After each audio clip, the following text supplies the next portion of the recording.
दिनेश भैया जिंदाबाद जिंदाबाद जिंदाबाद। किताब छाप जिंदाबाद जिंदाबाद जिंदाबाद। कल्याण पंचायत के जनता जिंदाबाद जिंदाबाद जिंदाबाद। दिनेश भैया जिंदाबाद जिंदाबाद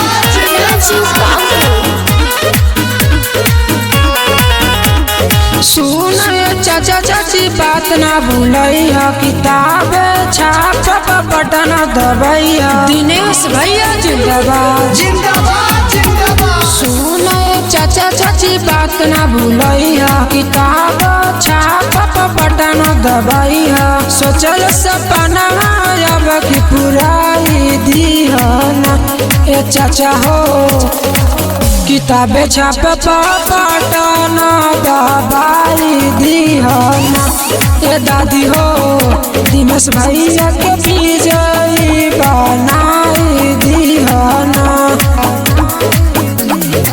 जी हाँ मेरे भाइयों बहनों, आपके ग्राम पंचायत कलेर के सुयोग्य एवं शिक्षित उम्मीदवार दिनेश कुमार सिंह, जिनका चुनाव चिन्ह किताब छाप है, जो क्रम संख्या 3 पर है। मेरा पंचायत के दिनेश भैया बड़ चहता पूरा पंचायत भाई हो सब कोई इनके के देता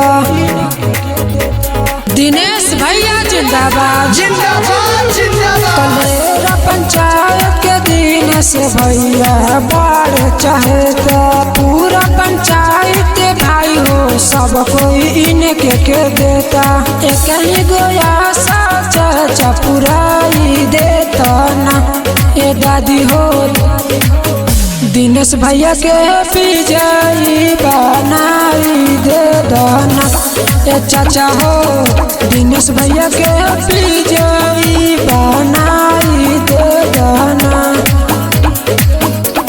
आपके ग्राम पंचायत कलेर के सुयोग्य कर्मठ शिक्षित एवं सांसदीय उम्मीदवार दिनेश कुमार सिंह, जिनका चुनाव चिन्ह किताब छाप है, जो क्रम संख्या 3 पे है।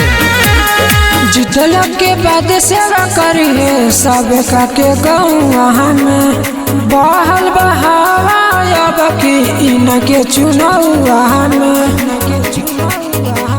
दिनेश भैया जिंदाबाद जिंदाबाद जिंदाबाद। जीतल के बाद सेवा करिए सब का के गौवा में बहल बहावा अब की इनके चुनौवा में जीत के माला अब की पहनाई देता ना ए चाचा हो किताबे छाप बटन दबाई दीहना ए चाची हो इनके के विजयी